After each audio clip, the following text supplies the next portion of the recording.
நபிகள் நாயகம் ஸல்லல்லாஹு அலைஹி வஸல்லம் அவர்களுடைய பிறந்த மீலாது உலகத்தின் எல்லா பகுதிகளும்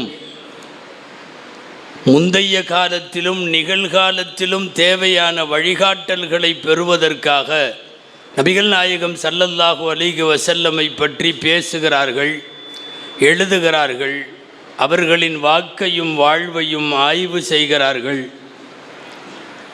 இந்த உலகத்தில் புரட்சி என்ற ஒரு வார்த்தை எல்லாத்துக்கும் சொல்லப்படுது.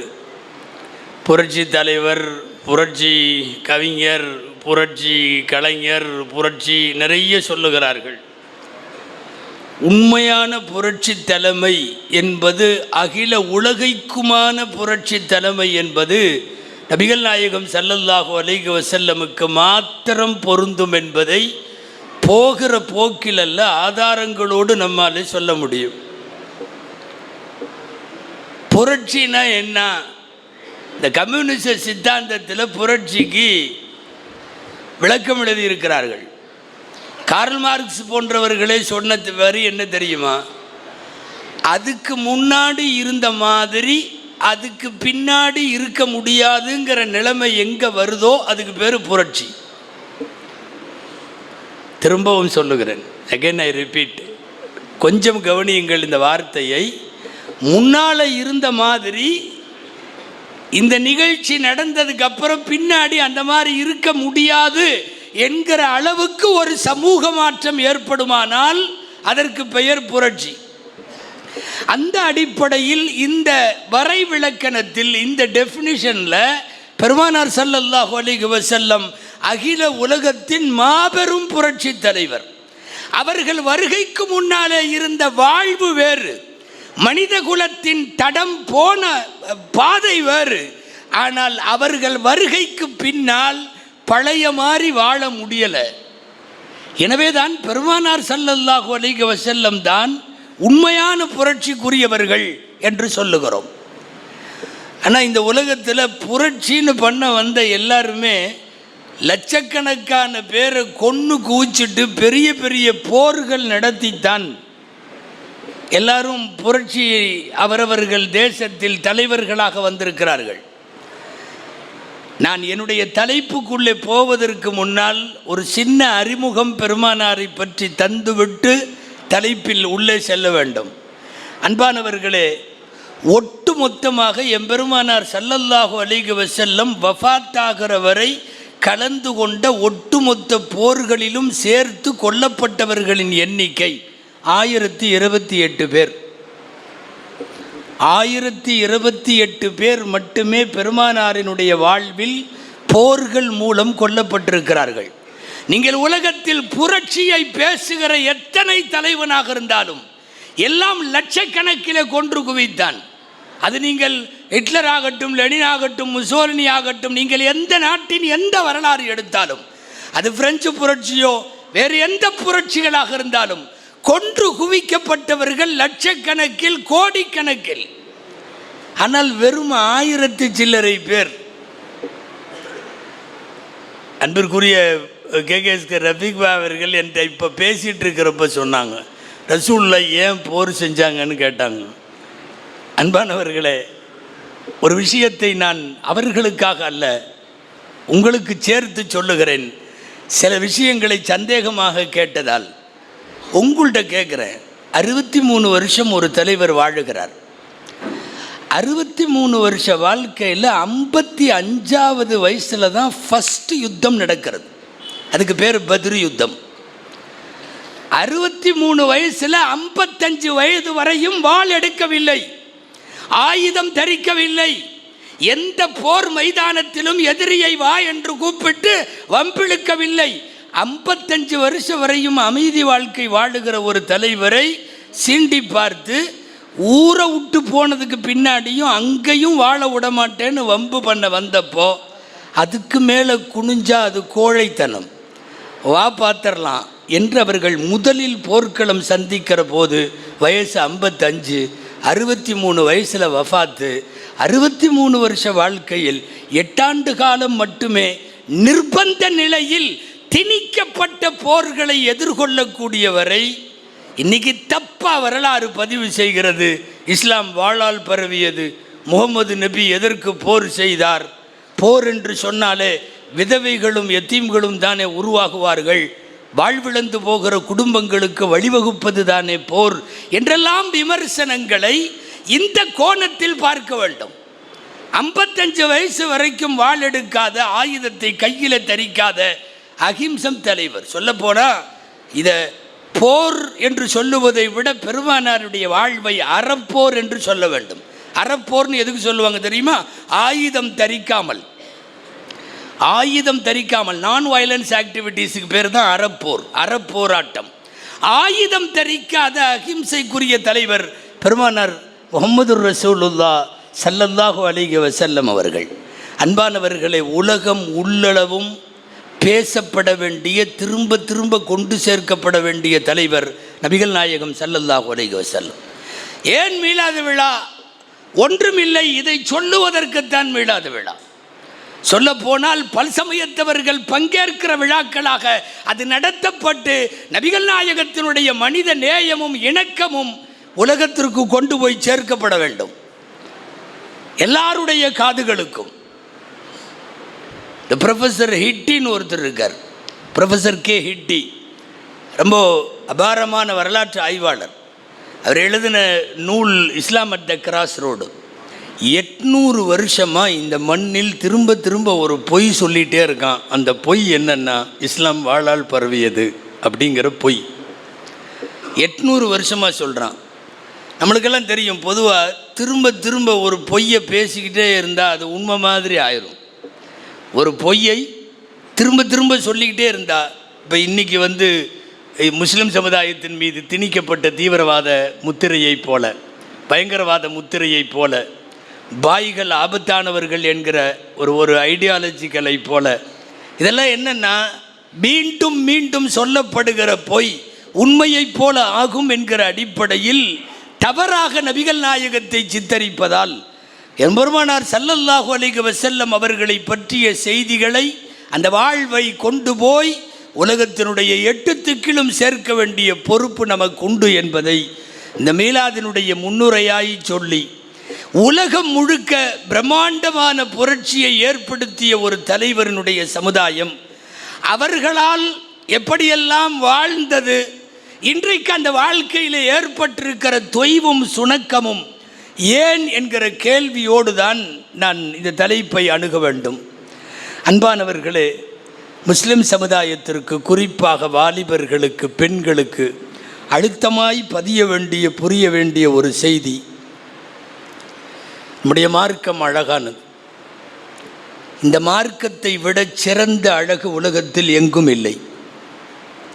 அல்லாஹ் தேர்ந்தெடுத்த மார்க்கம். மீண்டும் மீண்டும் குர்ஆனில் அல்லாஹ் சொல்லுகிறான், இன்னல்லாஹ் அஸ்தஃபா லக்குமுத்தீன், உங்களுக்கு ஒரு மார்க்கத்தை தேர்வு செய்தவன் இறைவன். இஸ்லாம் மனித கண்டுபிடிப்பு அல்ல, இஸ்லாமிய சட்டங்கள் மனிதன் உருவாக்கியது அல்ல. இவர்களெல்லாம் சேர்ந்து இப்படி நிக்கா செய்வோம், இப்படி தலாக்கு செய்வோம், இப்படி பிறப்பு செய்வோம், இறப்பு செய்வோம் என்று இவர்கள் உருவாக்கியதல்ல. எல்லாம் இஸ்தஃபா லக்குமுத்தீன், உங்களுக்கு ஒரு மார்க்கத்தை தேர்வு செய்தவன் இறைவன். ஃபலா தமூதுன்ன இல்லா வ அன்தும் முஸ்லிமூன், மௌத்தானாலும் முஸ்லிமா மட்டும் மௌத்தாகுங்க. இது குர்ஆன் திரும்ப திரும்ப சொல்லுகிறது. நாம் பெற்றிருக்கிற பாக்கியங்களிலெல்லாம் பெறற்கரும் பேரு, பெரும் பாக்கியம் நமக்கு அல்லாஹ் வழங்கி இருக்கிற இஸ்லாம். இது அழுத்தமாக இந்த சமுதாயத்திற்கு திரும்ப திரும்ப சொல்ல வேண்டும். நாம் மனதில் பதிய வைத்துக் கொள்ள வேண்டிய, இஸ்லாம் குறித்த, நபிகளார் குறித்த இன்னொரு முக்கியமான புரிதல், ஹைருல் ஹதியே ஹதியு முஹம்மதின் ஸல்லல்லாஹு அலைஹி வஸல்லம். இந்த உலகத்தில் ஆகச் சிறந்த வழிகாட்டுதல் நபிகள் நாயகத்தின் வழிகாட்டுதல். அதற்கு நம்மிடத்திலே சுன்னா என்று பெயர், சுன்னத் என்று பெயர், நபி வழி என்று பெயர். இந்த உலகத்தில் யாரையும் விட அழகான வழிகளை காட்டியவர்கள் நாயகம் ஸல்லல்லாஹு அலைஹி வஸல்லம். காலப்போக்கில் கண்டவனெல்லாம் உருவாக்கி வைத்ததெல்லாம் நம்மிடத்தில் அழகாகிவிட்டது. நபிகள் நாயகம் உருவாக்கியது பழசாகிவிட்டது, சுன்னத்துகள் பழசாகிவிட்டது, சுன்னத்துகள் தேவையற்றதாகிவிட்டது. அல்லது காலத்திற்கு பொருந்தவில்லை என்கிற தப்பான கற்பிதம் இன்றைக்கு ஏற்படுத்தப்பட்டு விட்டது. உண்மை உலகம் உள்ளளவும், இந்த உலகத்தில் உயிர்கள் உள்ளளவும் எம்பெருமானார் ஸல்லல்லாஹு அலைஹி வஸல்லமின் அழகிய வழிமுறையை போல் இந்த உலகத்தில் யாரும் வழிகாட்ட முடியாது. இதை யாரையும் திட்டுறதுக்கு சொல்ல, எம் பெருமையாக பதிவு செய்கிறோம். நபிகள் நாயகம் வாழ்ந்து காட்டிய வாழ்வை போல், அவர்கள் விட்டு சென்ற கலாச்சாரத்தை போல் வேற எதுவும் சிறந்ததல்ல. முதல்ல அடுத்தவர்களை அண்ணாந்து பார்த்து அது நல்லாக இருக்குதுங்கிற நினைப்பு முஸ்லிம் சமுதாயத்திற்கு வரக்கூடாது. அவன் அங்கிருந்து இஸ்லாமை அண்ணாந்து பார்க்கிறான். இவன் ஆக உயர்ந்த இடத்திலே பன்னீரிலே அமர்ந்து கொண்டு சாக்கடையை சிறந்ததென்று சொன்னால் யாரையும் அண்ணாந்து பார்க்க வேண்டிய அவசியம் பெருமானார் ஸல்லல்லாஹு அலைஹி வஸல்லத்தினுடைய உம்மத்துக்கு கிடையாது. நல்லா சொல்ல போனால் அசிங்கம் என்று மனித மனம் நினைக்கிற அத்தனையும் இந்த மார்க்கத்தில் ஹராமாக்கப்பட்டிருக்கிறது. தடை. முஸ்லிம்கள் அல்ல, மனிதர்கள் எதையெல்லாம் அசிங்கமாக கருதுவார்களோ அதுவெல்லாம் இங்கே ஹராம். மனிதர்கள் எதுவெல்லாம் நல்லது என்று நினைப்பார்களோ அத்தனையும் ஹலால், அத்தனையும் அனுமதி. குர்ஆன் நபிகள் நாயகத்தை எப்படி அறிமுகம் செய்கிறது தெரியுமா? குர்ஆனுடைய வார்த்தை, பெருமானார் யார்? அல்லாஹ் சொல்லிக்கொண்டே வருகிறான். நன்மையை ஏவுவார், தீமையை தடுப்பார், வேதங்களை விளக்குவார், சொல்லிக்கொண்டே வருகிற போது இறைவனுடைய வார்த்தை இது, யுஹில்லு லஹுமுத் த்வய்யிபாத் வ யுஹர்ரிமு அலைஹிமுல் ஹபாயித். நல்லவைகளையெல்லாம் அவர் ஹலாலாக்குவார், அசிங்கமானவைகளையும் மானக்கேடானவைகளையும் அவர் தடை செய்வார். யார்? நபிகள் நாயகம். இதுதான் நபிகள் நாயகம். அழகிய அனைத்துக்கும் அவர் முன்மாதிரி, அசிங்கங்கள் அனைத்துக்கும் அவர் தடை போட்ட பெருமகன். ஒட்டுமொத்த இஸ்லாத்தையும் இந்த 2 வரிக்குள்ளே சுருக்கி விடலாம். இதை வேற வார்த்தையில் சொல்லலாம். எதையெல்லாம் இஸ்லாம் தடுத்ததோ அதுவெல்லாம் அசிங்கம், எதுவெல்லாம் இஸ்லாம் அனுமதித்ததோ அதுவெல்லாம் அழகு. அவ்வளவுதான். அழகுக்கும் அசிங்கத்திற்கும் நீங்கள் இலக்கணம் சொல்ல வேண்டும் என்றால் இதுதான் இலக்கணம். இஸ்லாம் தடுத்தால் அது அசிங்கம், இஸ்லாம் அனுமதித்தால் அது அழகு. அவ்வளவுதான். நீங்கள் என்னத்தை வேணும்னாலும் பாருங்க. அன்பானவர்களே, குறிப்பிட்ட அந்த அசிங்கங்கள் நடக்கிற நேரத்தில் நமக்கு அந்த உணர்வு வர வேண்டும். என் இஸ்லாம் இதை தடுத்திருக்கிறது. நல்ல தண்ணி அடிச்சுட்டு இங்கே ஏதாவது பெரிய அக்ரஹாரத்தில் இல்லை, பெரிய கால்வாயில் சாக்கடையில் குப்பரை அடித்து படுத்து கிடக்கிறான் ஒருத்தன்.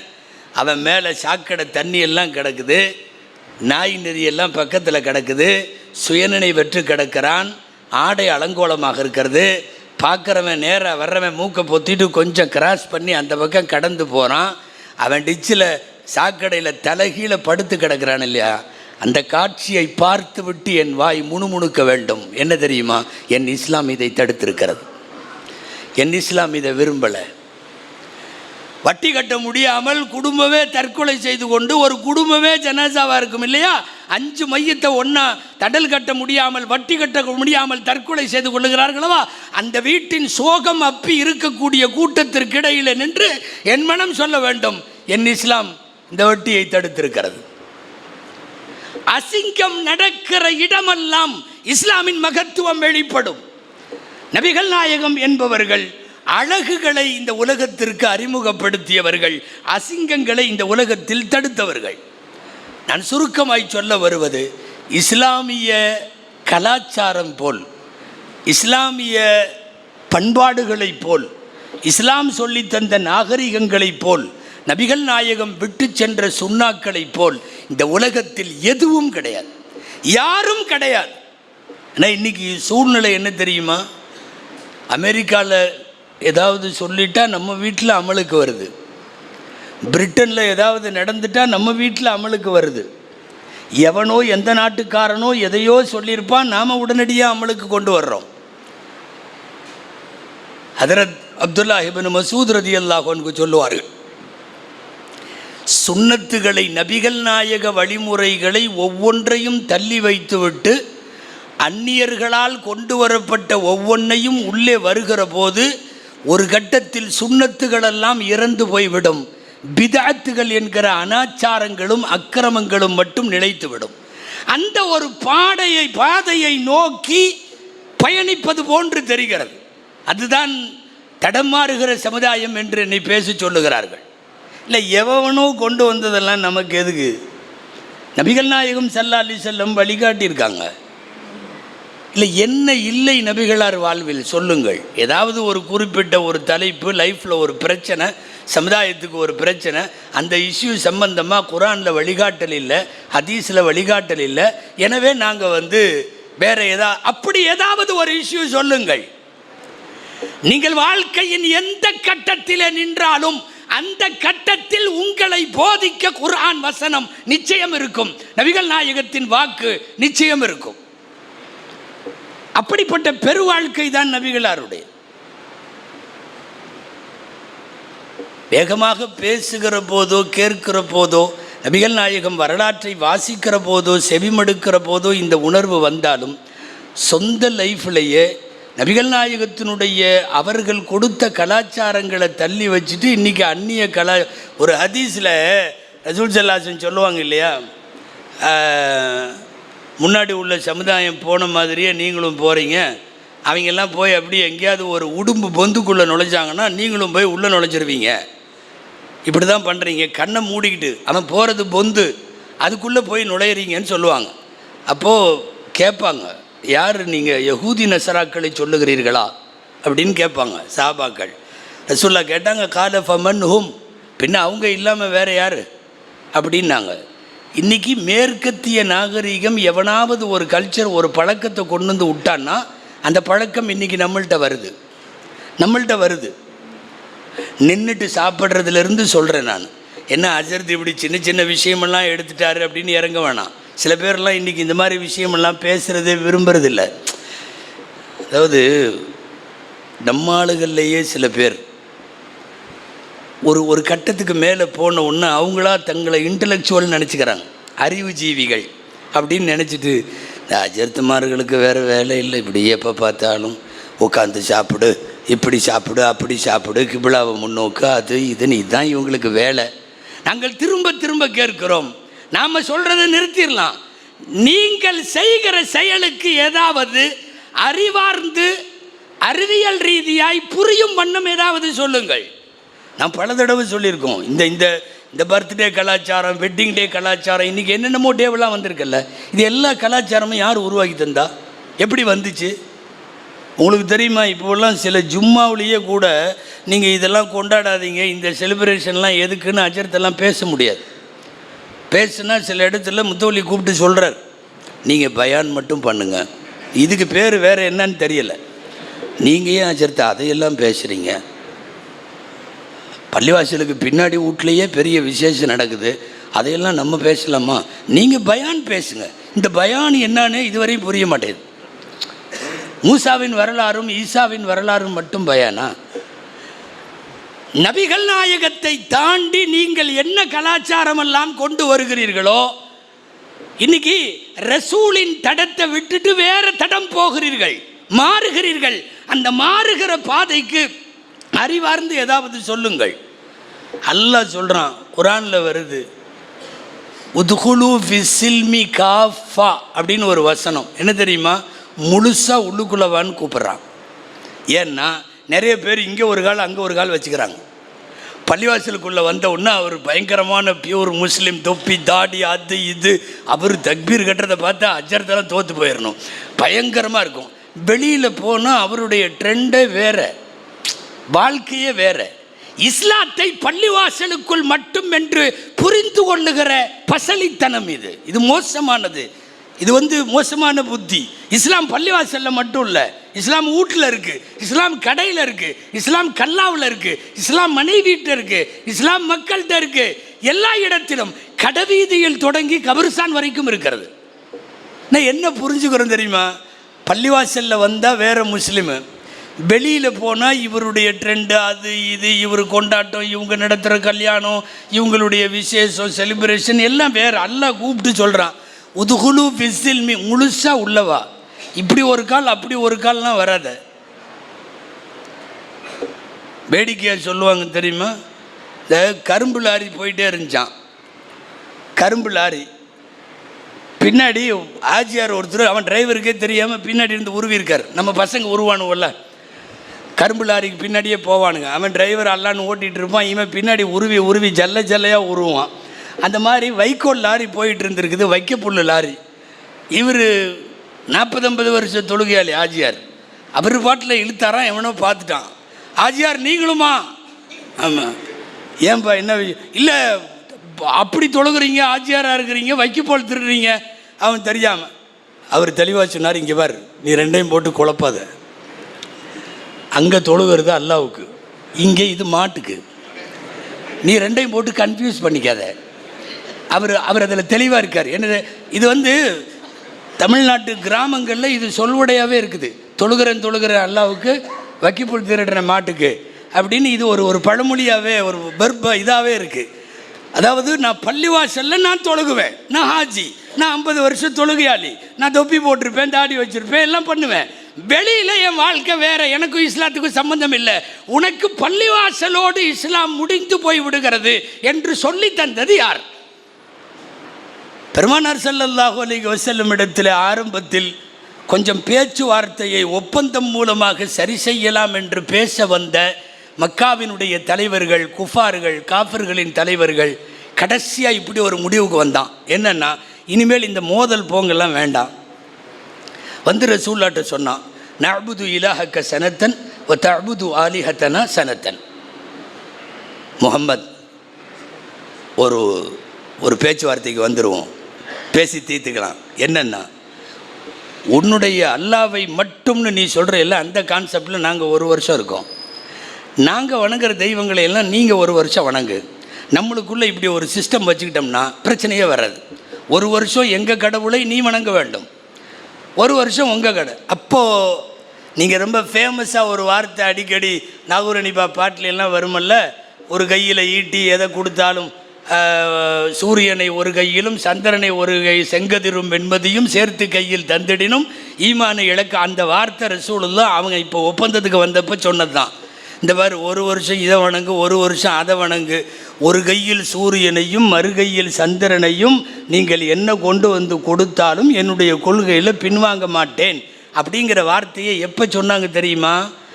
அடுத்தவங்க இதையும் நீங்கள் ஏற்றுக்கிட்டு கொஞ்சம் காம்ப்ரமைஸ் ஆகலாமல்ல. இந்த காம்ப்ரமைஸ் மோசமான ஒரு வார்த்தை. இன்னைக்கு கணவனும் மனைவியும் காம்ப்ரமைஸ் ஆகட்டும், 2 பக்கத்து வீட்டுக்காரன் காம்ப்ரமைஸ் ஆகட்டும், ஒரு இறைவனைத்தான் வழிபடுவோம் என்றும் முஹம்மது நபி எங்களுடைய தலைவர் என்று சொல்லுகிற எங்களின் கொள்கையில் காம்ப்ரமைஸ் தப்பு. சில பேர் இன்னைக்கு சமய நல்லிணக்கத்தையே தப்பாக புரியுறான். சமய நல்லிணக்கம்னா என்ன? என்னுடைய சமயப்படி நான் நடப்பேன், உன் சமயத்தைப்படி நீ நடக்கணும். நமக்குள்ள சமயத்தின் பேரால் சண்டை போடக்கூடாது. இதுக்கு பேர் தானே சமய நல்லிணக்கம். இங்கே தமிழ்நாட்டில் பார்த்தா பள்ளிவாசல் திறப்பு விழாவுக்குள்ளே மேலதாளத்தோடு உள்ளே விட்றானுவோம். பார்த்துருப்பீங்க. இந்த வாரம் பள்ளிவாசல் திறப்பு விழா, மேலதாளம் எல்லாம் விட்டு அவங்க பயங்கரமான இதோட அந்த வஸ்திரம், அந்த சீரு செனத்தி எல்லாம் எடுத்துட்டு தட்டி மெஹராபில் இமாம் பயான் பண்ணுற இடத்துல கொட்டுறான். என்னென்னா சமய நல்லிணக்கம். யார் சொல்லி தந்த சமய நல்லிணக்கம்? இது வழிபாடுகளில் சமரசம் முடியாது. அதுக்கு பேர் செக்குலரிசமும் கிடையாது, இது ஒரு விதமான காம்ப்ரமைஸும் கிடையாது. எனவே நான் சொல்ல வர்றது, முழுமையாக இஸ்லாத்திற்குள்ளே வாருங்கள். நபிகள் நாயகத்தினுடைய வழிமுறை மட்டும் தான் நமது பாதை. அந்த பாதையிலிருந்து நீ ஏன் தடமாறி போற? என்ன இல்லை என்பதால் போகிறாய்? சொல்லுங்கள் பார்க்கலாம். அவன் உருவாக்கி விட்டுருப்பான் வெஸ்டர்னில், யூஎஸில், யூகேலேருந்து வரும் ஏதாவது ஒன்று, இவங்க உடனே எல்லாம் டக்குன்னு இதாகிறது. அவன் வெட்டிங் டேன்னு ஒன்று கொண்டாடுறான். Wedding day, இத்தனாவது wedding day. இன்றைக்கி அநேகமாக எல்லா வீட்லேயும் வந்துருச்சு. ஏதோ சில பெரியவங்க வீட்டில் தான் இல்லை, மீதியெல்லாம் இப்போ வெட்டிங் டே. வெட்டிங் டேன்னு யாரும் தப்பாக நினைக்காதீங்க. வெட்டிங் டே என்ன தெரியுமா? கொச்சையாக பேசுகிறேன்னு நினைக்க வேணாம். நீ தான் புருஷன், நான் தான் பொண்டாட்டின்னு ஒரு கன்ஃபார்ம் பண்ணிக்கிறது. ஏன்னா அதில் எதுவும் குழப்பம் வந்துடக்கூடாது. என்ன வெட்டிங் டே எங்கே இருக்குது? நீங்கள் இதையெல்லாம் சொன்னால் எங்களை பிற்போக்குத்தனம், ஃபண்டமெண்டலு, ஆளுக இப்படி தான் எப்போ பார்த்தாலும் அப்படின்னு நம்ம ஆளுகளே சில பேர். இல்லை நீங்களே சொல்லுங்களேன், வெட்டிங் டேவுக்கு என்ன அர்த்தம்? எங்கேயாவது மார்க்கத்தில் அப்படியான வரவேற்பு ஏதாவது இருக்கா? என்ன கொண்டாடுறீங்க வெட்டிங் டே? நீங்கள் புருஷன் அவங்க பொண்டாட்டிங்கிறது ஊர் உலகத்துக்கே தெரியும்.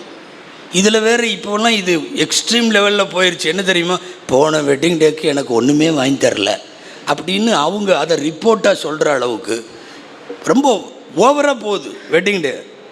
ஹஸ்ரத், நாளைக்கு மத்தியானம் நம்ம வீட்டில் தாவத்து, இன்ஷா அல்லாஹ் அவசியம் சாப்பிட்றதுக்கு வாங்க அப்படின்னு. ஒரு ஹஜ்ரத், என்ன விஷயம்? இல்லை 15வது வெட்டிங் டே, அடுத்த வருஷம் மௌத்தாவா போக போகிறாரு. இல்லை என்ன வெட்டிங் டே? உண்மையாலுமே அதாவது வருத்தமாக இருக்குது. என்ன காரணம்? எவனோ உருவாக்கி விட்டா நம்ம பண்ணிடுறதா? ஒன்று நல்லா தெரிஞ்சுங்க, வெஸ்டர்ன் கண்ட்ரீஸில் எவனும் நம்மளை மாதிரி எல்லாம் நீண்ட காலம் ஒரு மனைவியோட எல்லாம் வாழ மாட்டான். இங்கே இந்தியாவை பொறுத்தவரை நம்முடைய மண்ணை சார்ந்த மரபு என்னென்னா 60ஆம் கல்யாணம் நடத்திட்டு இருக்கிறோம் நாமெல்லாம். சில பேர்லாம் 40-50 வருஷமாக வாழ்ந்துட்டுருக்குறோம். அதுலேயே சொர்க்கம் போயிடுவோம். தாய்மார்கள் வந்திருக்காங்களோ, அவ்வளோ தூரம் நம்ம வாழ்ந்துட்டுருக்குறோம். இப்போது 60ஆம் கல்யாணம் அவன்லாம் 4-5 வருஷத்துக்கு மேலே வாழ மாட்டான்.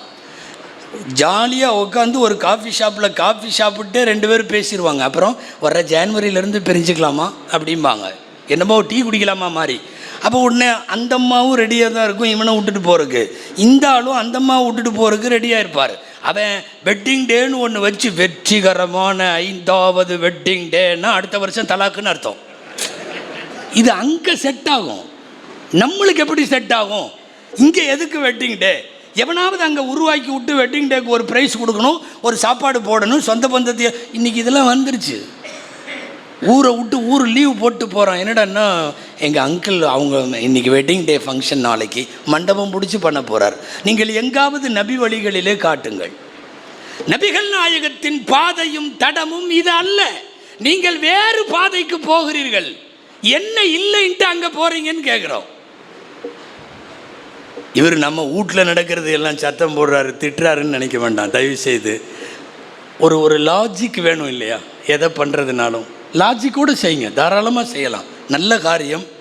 அப்படி ஒரு லாஜிக் இருந்து ஒரு நல்ல காரியமாக இருந்தால் குர்ஆன் ஹதீஸில் கண்டிப்பாக அதுக்கான க்ரீன் சிக்னல் நிச்சயம் இருக்கும், நிச்சயம் இருக்கும். இங்கே இல்லாத ஏன் எடுக்கணும்? நான் இதோட கடந்து போயிடலான்னு நினைக்கிறேன். இதில் உள்ளே போனோம்னா எல்லாமே சொல்லணும். இந்த பர்த்டேவெல்லாம் இப்போ பிறந்த நாளெல்லாம் பேசவே முடியறதில்ல, கூப்பிட்டே பேசிடுறாங்க நிர்வாகத்தில். நீங்கள் அது சம்மந்தமாகலாம் பேசாதீங்க. இப்போல்லாம் மண்டபம் பிடிச்சி பண்ணுறாங்க பர்த்டே. ஒரு கேக்கு, நம்ம வாயும் சும்மா இருக்கிறது இல்லை, ஒரு கேக்கு சுற்றி 10 மெழுகுவர்த்தி எல்லாத்தையும் ஏற்றி விட்டாச்சு. ஏற்றி விட்டுட்டு கையில் கத்தி, என்னமோ கசாப்பு கடைக்கார மாதிரி கத்தி தயாராகிடுறது, எல்லாம் சுற்றி நின்றுறது. ஒரு பிஸ்மில்லா அதெல்லாம் உள்ள அறுக்க போகிறார். முதல்ல என்ன பண்ணுவான் தெரியுமா? எல்லா மெழுகுவர்த்தியும் ஆஃப் பண்ணிடுவோம், பூரா மெழுகுவர்த்தியும் அணைச்சி போயிடும். அணைஞ்ச ஹாப்பி பர்த்டே டூ அப்படின்னு அணைச்ச உடனே எல்லாம் பாட்டு பாடிட்டு கத்தி எடுத்து இவனுக்கு ஊட்டுவோம். இங்கே பாரு, எரியாத 10 விளக்கை எரிய வச்சுட்டு ஹாப்பி பர்த்டேன்னா கொஞ்சம் புரியுது, மண்டையில் கொஞ்சம் விளங்குது. நீ எரியிற விளக்கையெல்லாம் ஆஃப் பண்ணிட்ட, உப்புங்கிறான். என்னடான்னா ஹாப்பி பர்த்டே. இது வெஸ்டர்னில் கண்டுபிடிச்சது அவன். இதுக்கு என்ன அர்த்தம் தெரியுமா? எந்த 10 பேர் வாழ்க்கையாவது நாசமாக்கி நீ மேலே வந்துருன்னு அர்த்தம். யார் வாழ்க்கையாவது நாசமாக்கிட்டு நீ மேலே வந்துரு, இது அவனுக்கு பொருந்தும். அமெரிக்காவுக்கு இது பொருந்தும். ஒரு ஈராக்கை நாசமாக்கி, ஒரு ஆப்கானை நாசமாக்கி, ஒரு பல்வேறு இஸ்லாமிய கண்ட்ரிகளை நாசமாக்கி, ஒரு பலஸ்தீனை நாசமாக்கி அவன் உஃப்னு ஊதிட்டு ஹாப்பி பர்த்டேனா நம்ம ஊரில் உட்காந்துக்கிட்டு அதே மாதிரி மெழுகுவர்த்தி ஆர்டர் பண்ணி, கேக்கு ஆர்டர் பண்ணி, பேரனுக்கு பர்த்டே, இதில் வேறு அவனை கூப்பிட்டு இவனை கூப்பிட்டு என் பர்த்டேக்கு அவர் வரலன்னு சண்டை போடுறான். எங்கே இருக்குது? நான் கேட்குறேன், நம் பெருமானாரின் தடம் என்பது பள்ளிவாசலில் பயான் கேட்கறதுக்கு மட்டுமல்ல. நீங்கள் ஏன் அந்த பாதையை விட்டு வேறு பாதைக்கு போகிறீர்கள் சொல்லுங்கள். இன்னைக்கு அதாவது ரசூலுல்லாஹ் சொன்னது உண்மை. யகூதி நசராக்கள் வாழுகிற நாடுகளில் இருந்து என்னவெல்லாம் கருத்தியலாக உருவாக்கப்பட்டு அனுப்பப்படுதோ அதை வாங்கிறதுல முஸ்லீம் சமுதாயம் ஃபஸ்ட்டு வாங்குது. முஸ்லீம் சமுதாயம் தான் ஃபஸ்ட்டு வாங்குது. மற்றவனெல்லாம் கூட யோசிப்பான். நபிகள் நாயகத்தை கையில் வைத்திருப்பவன், ஹதீஸில் வைத்திருப்பவன், பள்ளியில் வைத்திருப்பவன், ஏன் கல்பில வைத்திருப்பவன்.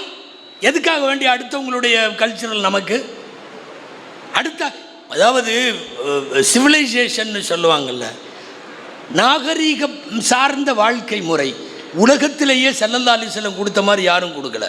நீ ஏதாவது ஒரு சுன்னத்தை சொல், அந்த சுன்னத்தை அறிவுக்கு ஒத்து வரலன்னு சொல்லு பார்க்கலாம், சொல்லு பார்க்கலாம்.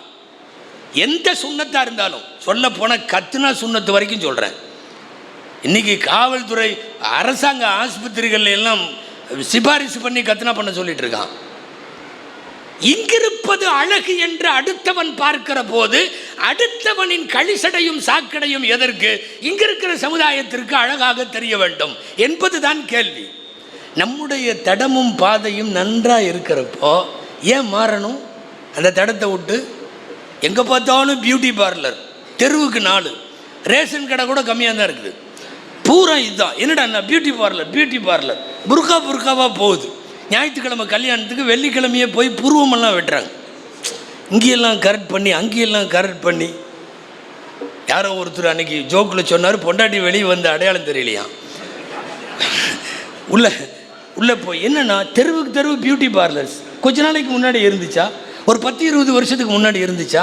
எங்கிருந்தோ எவனோ திணிச்சு விட்டா உடனே நம்ம ரிசீவ் பண்ணிக்கிறோமே. ஏன் என்ன இல்லை? இங்கே பியூட்டி பார்லர்ஸ் அதிகமாக போயிட்டுருக்கு. இப்போ அந்த டாட்டூ போடுறான். டாட்டூவா உடம்புல எல்லாம் இது குத்திக்கிறது, ஃப்ளவர் வரைகிறது, இந்த பச்சை குத்துறது. அந்த பச்சை குத்துறது பழைய காலத்தில் இதில் வச்சு குத்தி இங்கே குத்துவானுங்க. இப்போ அந்த பச்சை குத்துறது பரிணாம வளர்ச்சி பெற்று அது இன்றைக்கி வேறு மாதிரி. எங்கே பார்த்தாலும் டேட்டூ. அதாவது எவனோ உருவாக்கி விடுகிறான், அவன் அனுப்பி தள்ளி விடுறான். இதுக்கு வாங்கி உக்காந்துக்கிட்டு இந்த கொண்டாட்டம் அந்த கொண்டாட்டம், தொடர்ந்து செலிப்ரேஷன். முஸ்லிம் சமுதாயத்தில் அனுமதிக்கப்பட்ட கொண்டாட்டங்கள் இருக்குது, அதை மட்டும் பண்ணால் போதும். ரசூலுல்லாஹுவை வெறுமனே பள்ளிவாசலுக்குள் வைத்துவிட்டு சொந்த வாழ்க்கையில் அசிங்கங்களை எல்லாம் நிறைவேற்றுகிற நிலைமை ரொம்ப மோசமானது. குறிப்பாக வளரும் தலைமுறை வாலிபர்களை சொல்ல வேண்டும். இந்த பயானையும் கேட்டுட்டு இருக்கிற பொம்பளைகளை சொல்லணும், பெண்களை. பூரா கட்டு போகிறது, சுவிட்ச் மெயின் பாக்ஸ் அங்கே தான் இருக்குது நிறைய. நான் ஆரம்பத்தில் சொன்னது போல் நம்முடைய எல்லா சொத்தையும் விட நமக்கான பெரிய சொத்து தீன் என்கிற சொத்து. நம்முடைய பெரிய ப்ராப்பர்ட்டி பெருமானார் ஸல்லல்லாஹு அலைஹி வஸல்லம். அதை விட ஒன்றும் கிடையாது. கொண்டாட வேண்டியது பெருமானாரை, அவர்களின் வாழ்வை, அவர்களின் வாக்கை, அவர்களின் சுன்னத்தை. உட்கார்றது, எந்திரிக்கிறது, படுக்கிறது, பார்க்கறது, பேசுறது, சிரிக்கிறது, எல்லாத்திலையும் எதில் வழிகாட்டவில்லை நபிகள் நாயகம் ஸல்லல்லாஹு அலைஹி வஸல்லம். தீன் பெரிய சொத்து. நல்ல ரசூலுல்லாவே சொன்னது என்ன தெரியுமா? நல்ல மாப்பிள்ளை வேணும் ஒரு பொண்ணுக்கு, நல்ல மாப்பிள்ளை வேணும். ரசூலுல்லாஹ் சொல்கிறாங்க, 2 விஷயம் இருக்கா பார். ஒன்று தீன் இருக்கான்னு பார், இன்னொன்று குணம் இருக்கான்னு பார். கண்ணை மூடிட்டு கட்டி கொடுத்துரு. இதா கதப இலைக்கும் மன் தர்லவுன தீனஹு வ குலுகஹு ஃபஸவ்விஜு. தீன் கரெக்டாக இருக்கு, குலுக் நற்குணம், தீனும் குணமும் இருந்தால் கட்டி கொடுத்து விடு. இது நல்ல மாப்பிள்ளைக்கு. இல்லை எனக்கு நல்ல மாப்பிள்ளை இருக்கிறான் என் வீட்டில், எனக்கு நல்ல பொண்ணு வேணும். அங்கேயும் அதுதான் சொல்கிறாங்க. அழகுக்காக, அந்தஸ்துக்காக, கௌரவத்திற்காக இதுக்கெல்லாம் கல்யாணம் பண்ணுறாங்க. ஃபதுஃபர் பிதாத்தி தீன். தீன் இருந்தா கட்டிக்கோ, மருமகளை கட்டிக்கோ. நல்ல மாப்பிள்ளை வேண்டும் என்றால் தீன் வேண்டும் என்கிறார்கள். நல்ல பொண்ணு வேணும், தீன் வேண்டும் என்கிறார்கள். எல்லா இடத்திலேயும் மார்க்கம் தான் அளவுகோல். மார்க்கத்தில் இங்கே ஒரு கால் அங்கே ஒரு கால் வேண்டியதில்லையே. அதுலேயும் நாமெல்லாம் பாரம்பரிய முஸ்லீம் சமுதாயம். இன்னைக்கு புதிய முஸ்லீம்கள், இங்கே யாரும் வருத்தப்படக்கூடாது, புதுசாக இஸ்லாத்தில் சேர்றவங்க, குறிப்பாக மேல்நாடுகளில் சேர்றவங்க எவ்வளவு அருமையாக இருக்காங்க தெரியுமா? அல்லாஹு அக்பர். நாமெல்லாம் மாடர்ன் அப்படி இப்படின்னு எல்லாம் சொல்கிறோம். நம்மள்கிட்ட பாரம்பரிய முஸ்லீம்னு சொல்கிறோம், நம்மள்கிட்ட இல்லாதது அங்கே இருக்குது. எத்தனை பேர் ஏங்க முழுசாக நோஸ் பீஸ் அது இது புர்காவெல்லாம் போடுவதற்கு தடை செய்யப்பட்டிருக்கிற ஸ்பெயினில், டென்மார்க்கில், இங்கே எல்லாம் முழுசாக நாம் முகம் மறைப்பது உட்கொண்டு முழு புர்காவோடு இருக்கிற பெண்களை பார்க்கிறோம். அவங்கெல்லாம் சமீபத்தில் முஸ்லீம் ஆனவங்க, எல்லாம் ஹைலி எஜுகேட்டட் ஃபேமிலியிலிருந்து வந்தவங்க, மிகப்பெரிய செல்வந்தர்கள் பெண்கள். புர்கா சூப்பர் மார்க்கெட்டில் போய் அமெரிக்காவிலேயும் லண்டனிலேயும் இன்றைக்கி பொருள் வரிசை அப்படி டிபார்ட்மெண்டல் ஸ்டோரில் போய் பார்த்துட்டு குழந்தை கேட்கிற சாக்லேட்டுக்காக பாக்கெட்டை எடுத்து பின்னாடி திருப்பி ஹலால் முத்திரை போட்டிருக்கா அப்படின்னு பார்த்துட்டு முத்திரை இருந்தால் குழந்தை கொடுக்கறது, இல்லைன்னா அப்படியே வச்சுட்டு குழந்தைய சமாதானப்படுத்தி கூட்டிகிட்டு போகிற தாய் சமீபத்தில் இஸ்லாத்தில் சேர்ந்தவள். அங்கே இருக்கிற புதிய முஸ்லீம்கள் இப்படியெல்லாம் வாழுகிறார்கள். குண்டு வெடிப்புக்கு இடையில் முசல்லாவை விரித்து தொழுகிறாங்க. நமக்கு ட்ரெயின்லேயோ ஃப்ளைட்லேயோ முசல்லா விரித்து தொழுகிறதுக்கு இன்னும் சங்கோஜமாக இருக்குது. ஆனால் குண்டு வெடிப்புக்கு இடையில் யுத்த பூமிக்கு மத்தியில் முசல்லாவை விரித்து கொண்டு தொழக்கூடியவனை பார்க்கிறோமே. நிர்வாணமாக திரிகிற ஒரு நாட்டில் முழு புர்காவோடு நிற்பவர்களை பார்க்கிறோமே. ஹராம் ஹலால் பேணுதலை இதெல்லாம் புது முஸ்லீம்கள் இந்த வேலையை செய்கிறார்கள். பாரம்பரிய முஸ்லீம்கள்னு சொல்லிக்கிட்டு இங்கே நாம் உட்காந்துக்கிட்டு ரசூலுல்லாஹ் சொன்னதை பூரா விட்டுட்டு எவனோ சொன்னதையெல்லாம் எடுத்துக்கிட்டு அதையெல்லாம் ஃபாலோ பண்ணிட்டு போயிட்டுருக்கிறோமா இல்லையா? அல்லாஹ் பாதுகாக்க வேண்டும். முஸ்லீம் சமுதாயம், குறிப்பாக வாலிபர்களும், இன்றைக்கு இருக்கிற நவீன வாலிப பெண்கள், யுவதிகள், இப்போல்லாம் நிறைய வாட்ஸ்அப்பில் ஃபேஸ்புக்கில் இதிலெல்லாம் அதிகமாக இப்போது காணவில்லை அப்படின்னு வருது நிறைய பெண்களை. உங்களுக்கே தெரியும், முன்னையெல்லாம் இப்படி வரலைங்கிறத விட இப்படி போகவும் இல்லை, ஃபோட்டோவோடு போடுறானுங்க. பெண்ணை காணவில்லை, கிடைத்தவர்கள் இந்த நம்பரில் தொடர்பு கொள்ளுங்கள்ங்கிறான். 3 நாள் கழித்து கிடைத்து விட்டார்கள் அல்ஹம்துலில்லாஹ்ங்கிறான். அது 3 நாள் எங்கே போச்சுன்னு தெரியலை. அது சமீப காலத்தில் வாரத்துக்கு 2-3 இந்த மாதிரி வருது. ஏதோ ஒரு ஆபத்தை நோக்கி யுவதிகள் போய் கொண்டிருப்பதை, வாலிப பெண்கள் பயணித்து கொண்டிருப்பதை பார்க்கிறோம். இது எப்படி இப்படி வருகிறது? ரொம்ப தடங்கள் மாறி போயிருக்கிற ஒரு சூழ்நிலை குறிப்பாக தமிழ் முஸ்லிம் சமுதாயத்தில் தெரிகிறது. யாராவது இஸ்லாத்தில் சேர்றதுக்கு வந்தால் உண்மையாலுமே நமக்கெல்லாம் மகிழ்ச்சியாக இருக்கும். மார்க்கத்தை புரிஞ்சு அறிஞ்சு ஒருத்தர் நம்ம மூலியமாக களிமா சொல்கிறாருன்னா, எத்தனையோ பேருக்கு களிமா சொல்லி கொடுத்துருக்கோம், மனசுக்கு அப்படி சந்தோஷமாக வரும். கையை கொடுத்து அஷ்ஹது அல்லா இலாஹா இல்லல்லாஹு அப்படின்னு சொல்லி கொடுக்குறப்போ. இப்போல்லாம் நிறைய பேர் முஸ்லீம் ஆகுறாங்க. வார வாரம் அவங்க இஸ்லாத்துக்கு பின்னாடி உள்ள நோக்கம் வேறு. பையன் முன்னாடி வர்றான், யாரோ வேறு மதத்தை சார்ந்த பையன், நான் இஸ்லாத்தில் சேரணுங்கிறான். அவனை தள்ளிக்கிட்டு பின்னாடி உள்ள இந்த புள்ள வருது புர்காவை போட்டுக்கிட்டு, இவரும் நானும் பழகிறோம். அல்லது புள்ள வேறு ஒரு மதத்து புள்ள வருது இஸ்லாத்தில் சேரணும்னு தள்ளிக்கிட்டு நம்ம பையன் வர்றான். வாரம் பூரா என்ன நடக்கிறதுன்னு தெரியலை. மார்க்கம் அப்படி வருபவர்கள் மார்க்கத்தில் நிற்பதும் இல்லை, நிலைப்பதும் இல்லை. அவனுக்கு தேவை ஒரு டாக்குமெண்ட், ஒரு கல்யாணத்துக்கு. அதுக்காக மட்டும்தான் அவன் இஸ்லாத்துக்கு வர்றான். 199% இப்படி இஸ்லாத்தில் சேருபவர்கள் அதில் நிலைப்பதில்லை, நிற்பதில்லை, நீடித்திருப்பதில்லை, தொடர்ந்து இஸ்லாமிய வாழ்வை செய்வதில்லை. அவன் போயிடுறான். அவனுக்கு தேவை, பச்சையாக சொல்ல போனால் ஒரு சதை மோகம், அவ்வளவுதான். அவனுக்கு தேவை ஒரு உடல், அவ்வளவுதான். இருவரும் தங்கள் உடல் தேவையை தீர்த்து கொள்ள இஸ்லாத்திற்கு வருகிற போது என்ன மகிழ்ச்சி வரும்?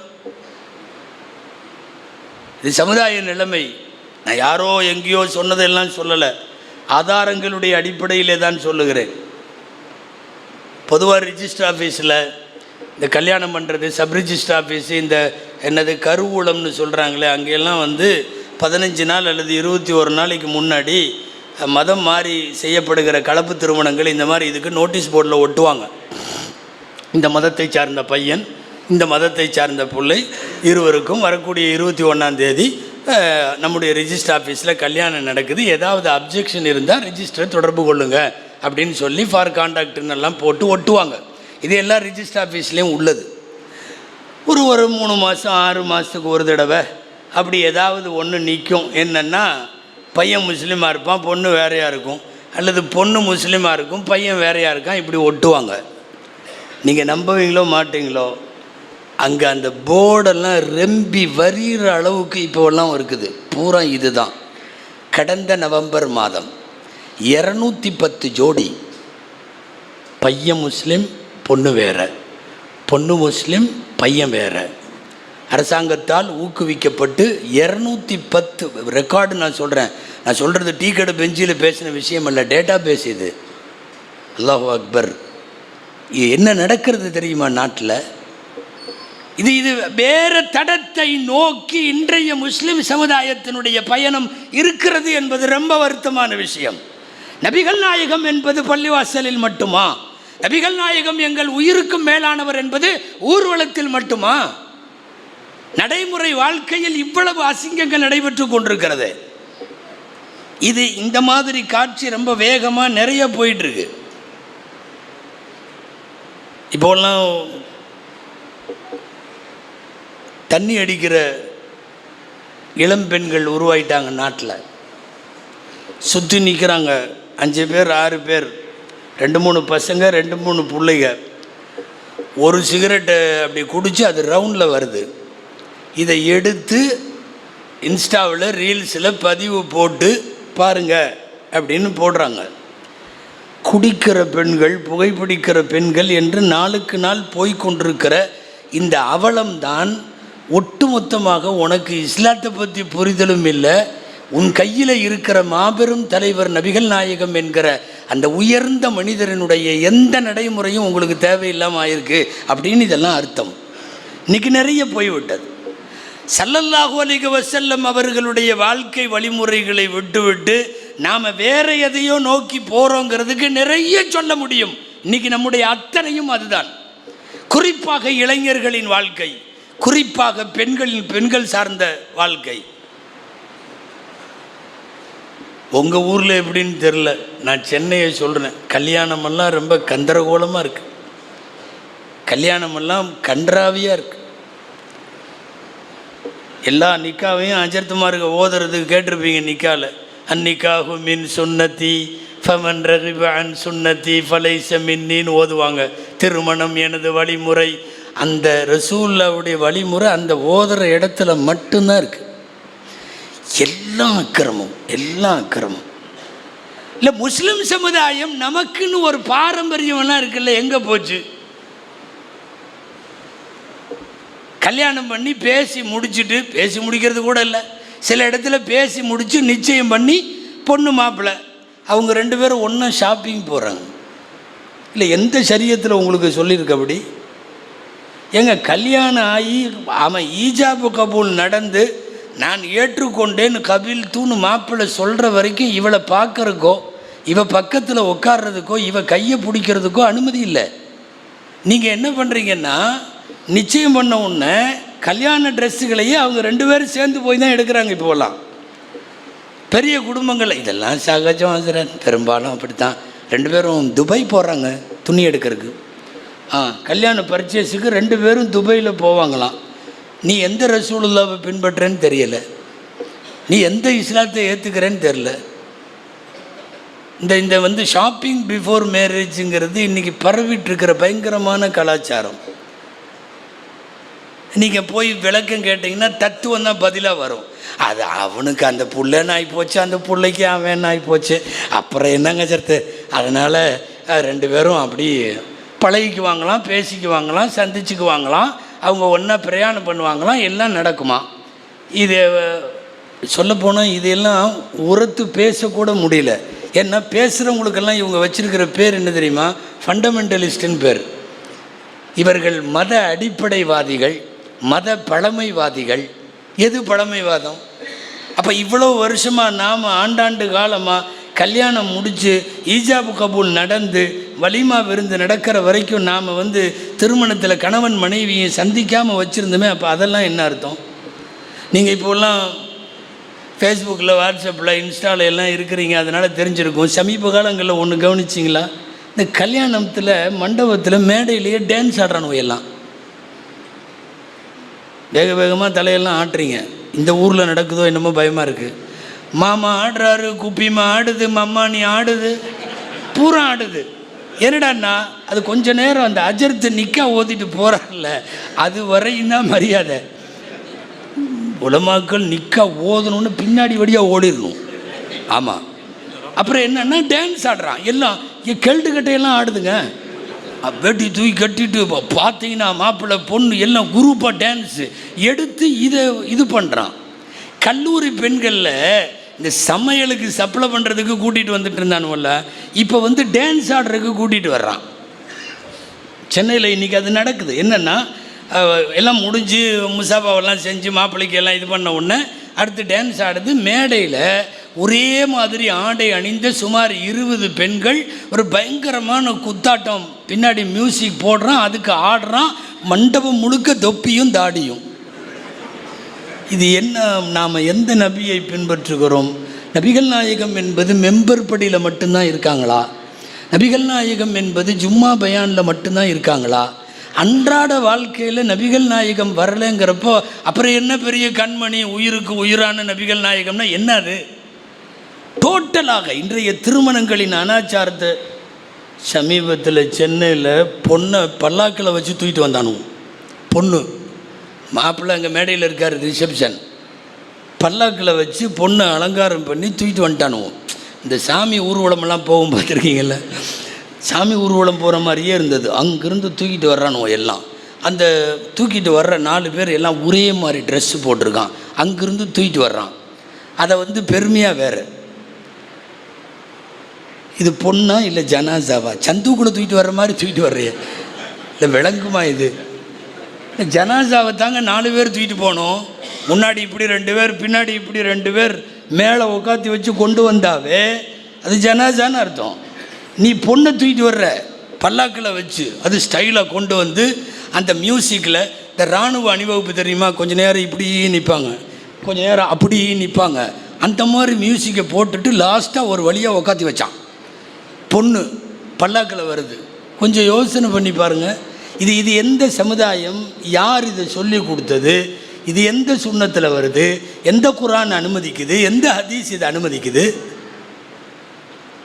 நடைமுறை வாழ்க்கையில் நபிகள் நாயகம் வராமல் ரசூலுல்லாவுடைய தடம் வேறு, நாம் போய்கொண்டிருக்கிற தடம் ரொம்ப ஆபத்தான தடம். முஸ்லீம் சமுதாயத்தில் நடக்கிற கல்யாணத்தை சொல்கிறேன் நான். எல்லாமே ஒரு கல்யாணம், திடீர்னு தடாப்புடான்னு நானுவோம் கூட்டமாக எல்லாம் கலைங்க, நகருங்க, அந்த பக்கம் நகர், மாப்பிள்ளை மகரு கொடுக்க வர்றாரு, நகருங்கண்ணா. மகரு பொதுவாக சபையில் அங்கேயே வச்சு கொடுத்துருவாங்க. பொண்ணோட அத்தா உட்காந்துருப்பார், அஜர்த்து உட்காந்துருப்பார், முத்தவழி உட்காந்துருப்பார். என்ன மகரை கொடுங்க, மகரை வாங்கி கொடுத்துருவாங்க. அப்படி தான் காசி சபைலாம் இருக்காங்க, அப்படி தான் பண்ணுவாங்க. இவன் இப்போ என்ன புதுசாக வச்சுருக்கான்னா, மகர் கொடுக்குறதுக்கு மாப்பிள்ளை வர்றாராம். அந்த பொண்ணு தனியாக ஏரியா இருக்குல்ல, பெண்களுக்குன்னு தடுப்பு போட்ட ஏரியா, இங்கேருந்து இவர் போகிறார், கையில் செயினை எடுத்துக்கிட்டு அந்த மகரை எடுத்துகிட்டு போகிறார். வழிவிடு மகர் தொகை கொடுக்குறதுக்கு மாப்பிள்ளை வர்றார். அவன் நேராக போய் மகரை போட்டுட்டு ஒரு 500 பொம்பளைகளுக்கு முன்னாடி மனைவிக்கு முத்தம் கொடுத்துட்டு வர்றான். இல்லை, நீங்கள் என்ன கல்யாணம் இது என்ன நிக்கா, என்ன சுன்னத்து, யார் சொல்லி கொடுத்தா, இதெல்லாம் எவன் உருவாக்கணவன்? காலப்போக்கில் என்னன்னா அதெல்லாம் சகஜம், அதெல்லாம் எல்லா ஊர்லேயும் நடக்குது, இந்த அஜர்த்துமாருக்கு இப்படித்தான் அப்படின்ற மாதிரி இறங்கிடுறீங்களே. அல்லாஹ் கூப்பிடுகிறான், உதுகுலு பிஸ்ஸில்மி காஃபா, நீ முழுசா உள்ளவா. அல்லாஹ் சொல்கிறான், இஸ்லாத்துக்குள்ளே முழுசாவா. இந்த ஆற்றுல ஒரு கால் ஹைக்கி நைக்கி பொழப்பெல்லாம் ஆகாது, அங்கேயும் இங்கேயும் இருக்கிறதெல்லாம். மார்க்கத்தினுடைய விவரங்களை எல்லாம் தெரிந்தவர்கள் கூட அவர்களுடைய, நான் வந்து கல்யாணத்தை சும்மா சாம்பிளுக்கு சொல்கிறேன், நம்ம இப்போ எல்லா விசேஷங்களையும் கிட்டத்தட்ட இப்படி தான் போகுது. ஒவ்வொரு செயலும் போகிற போக்கை பார்க்கிற போது ஸல்லல்லாஹு அலைஹி வஸல்லத்தினுடைய வழியிலிருந்து வேறு மாதிரி போகுது. நான் பெற்றோர்களை எல்லாம் சொல்லிக் கொள்ளுகிறேன், நவீன காலத்தினுடைய வாலிபர்களை, வாலிப பெண்களை, இதெல்லாம் கொஞ்சம் பாதுகாக்கணும். குர்ஆனில் திரும்ப திரும்ப வருது இல்லையா, கண்குளிர்ச்சியான மனைவி மக்கள் வேண்டும். நல்லடியார்கள் கேட்ட பிரார்த்தனை குர்ஆனில் வருது. ரப்பனா ஹப்லனா மின் அஸ்வாஜினா வதுர்ரியாத்தினா குர்ரத அயுன், கண்குளிர்ச்சியான மனைவி மக்கள் வேண்டும். 40 வயசு ஆச்சுனாவே அடுத்த தலைமுறையை பற்றி கவலை வந்துருமாமா. அல்லாஹ் குர்ஆனில் ஒரு இடத்துல சொல்கிறான், பலக அர்பஈன சனத்தன் ஃபகால், குர்ஆனில் வருது 26வது ஜுஸுல, அஸ்லிஹ் லீ ஃபீ துர்ரியதி, என் சந்ததியை எனக்கு சரிப்படுத்தி கொடு. 40 வயசு, பர்டிகுலராக 40 வயசுங்கிறான் அல்லாஹ்.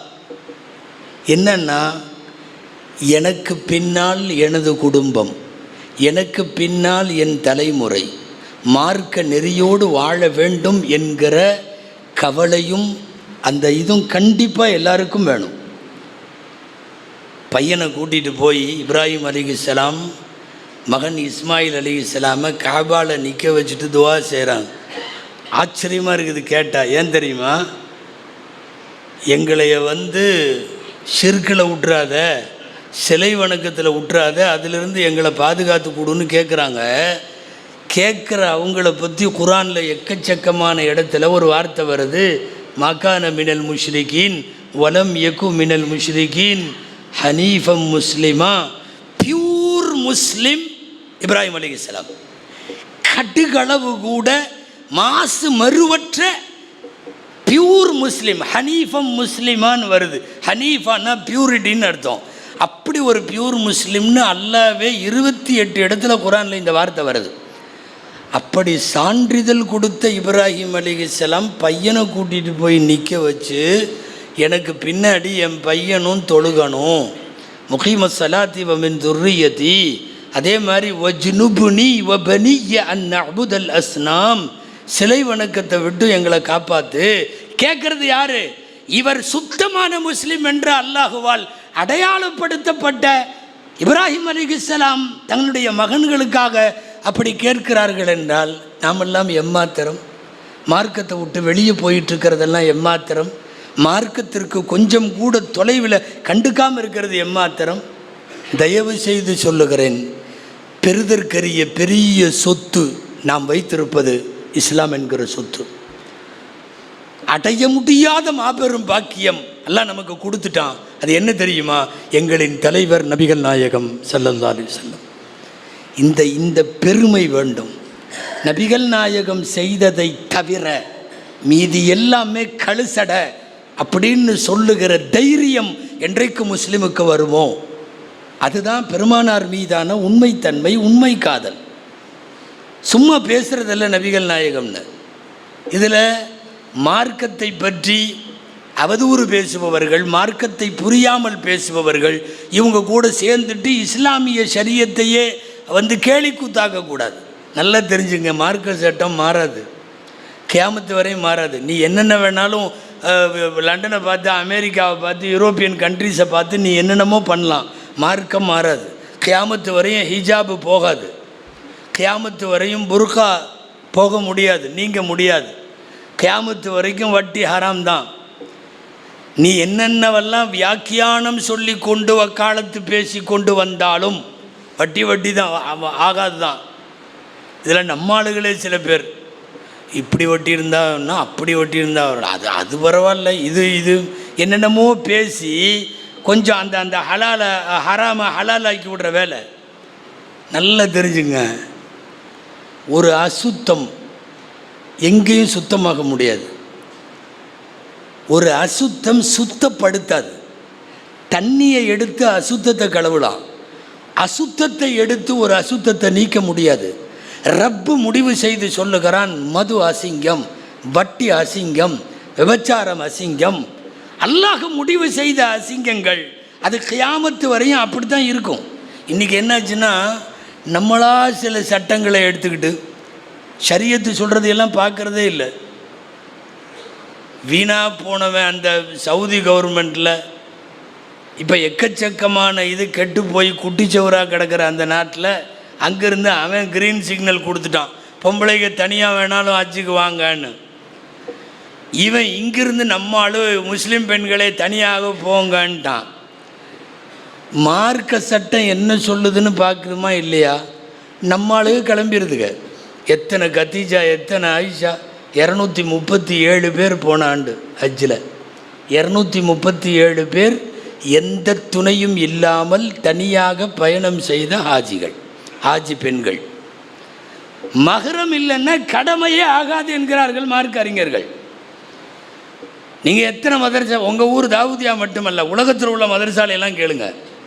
மஹரம் இல்லைன்னா 1 கோடி ரூபா ஒரு அம்மா கையில் இருக்குது, 1 கோடி ஹஜ்ஜுக்கு போகிறேங்குது, மஹரம் துணை வேண்டும். துணை இல்லைன்னா 1 கோடி இருந்தாலும் கடமையே ஆகாது, கடமையே ஆகாது.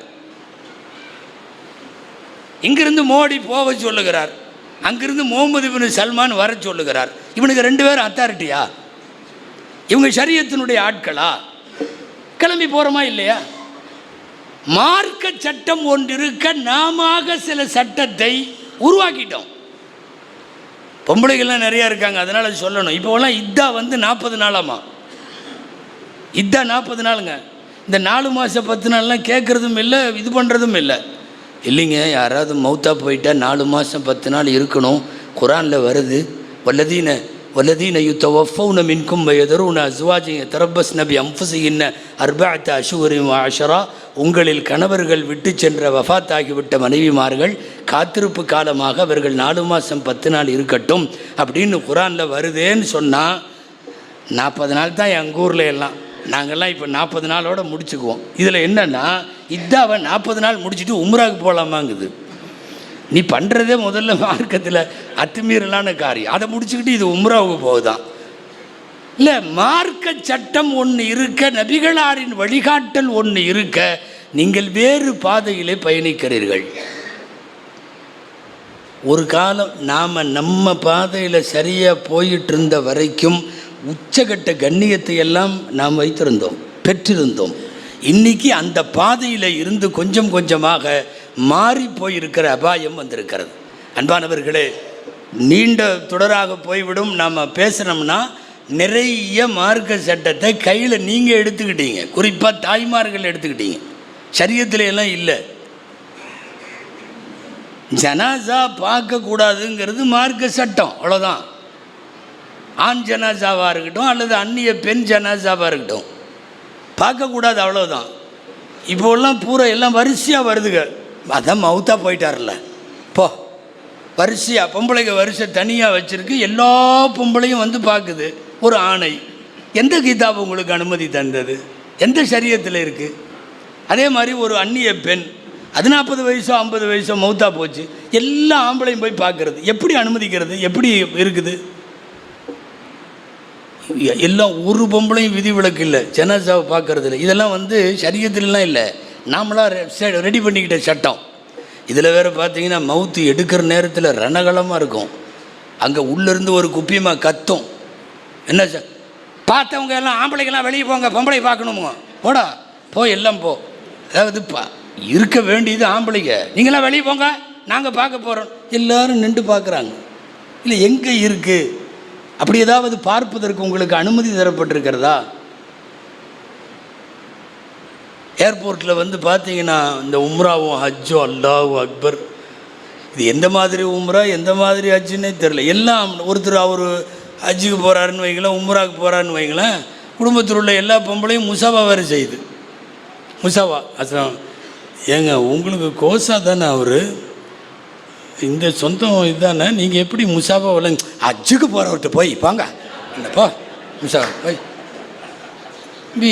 அவர் ஹஜ்ஜுக்கு கிளம்புனா உனக்கு எங்கே மார்க்க சட்டம் முசாவா செய்யறதுக்கெல்லாம் அனுமதி கொடுத்தா, அந்நிய பொம்பளை நீ எப்படி முசாவா செய்யலாம்? அன்பானவர்களே, நான் சொல்லிக்கிட்டே போவேன். மார்க்கத்தில் இல்லை, நபிகள் நாயகம் காட்டவில்லை, ஆனால் நம்மிடத்தில் ஊடுருவி போயிருக்கிறது. இதைத்தான் சொல்லுகிறேன். நாம் நம்முடைய தடம் வேறு, இன்றைக்கி மாறிப்போன தடம் இதுவெல்லாம். எக்கச்சக்கமாக இப்படி சொல்லிக்கொண்டே போக முடியும். தயவு செய்து நான் துவங்கிய இடத்தில் நிறைவு செய்கிறேன். இந்த உலகத்தில் ஈடு செய்ய முடியாமல் அல்லாஹ் நமக்கு கொடுத்த பெரும் பாக்கியம் தீனுல் இஸ்லாம். அடையவே முடியாத ஆகப்பெரிய பொக்கிஷம் எங்களின் தலைவர் நபிகள் நாயகம் ஸல்லல்லாஹு அலைஹி வஸல்லம் சொன்னதை செய்ததை நாங்கள் அதை மட்டும்தான் செய்வோம். அந்நியன் எவன் என்ன சொன்னாலும் செய்ய மாட்டோம் என்று வந்தால் அது உண்மையான நபி நேசம். அப்படிப்பட்ட நபி நேசத்திற்கும் காதலுக்கும் தான் பெருமானார் ஸல்லல்லாஹு அலைஹி வஸல்லத்தை தலைமையாக ஏற்றுக்கொண்ட சமுதாயமாக இருக்க முடியும். அல்லாஹுவிடத்தில் பிரார்த்திப்போம். அல்லாஹு ஜல்ல ஷானுகு தஆலா வாழும் காலமெல்லாம் எம்பெருமானார் ஸல்லல்லாஹு அலைஹி வஸல்லத்தினுடைய சொல்லை, செயலை, வாழ்வை, வாக்கை, அவர்கள் விட்டு சென்ற சுன்னத்துகளை பின்பற்றி பெருமானாரின் வழியில் இந்த சமுதாயம் மீண்டும் பெருமையோடு வாழ அல்லாஹ் சமூகத்திற்கு, இந்த உம்மத்திற்கு அல்லாஹ் அருள் புரிவானாக. ஜஸாக்கும் அல்லாஹு கைரல் ஜஸா. وآخر دعوانا أن الحمد لله رب العالمين. السلام عليكم ورحمة الله وبركاته.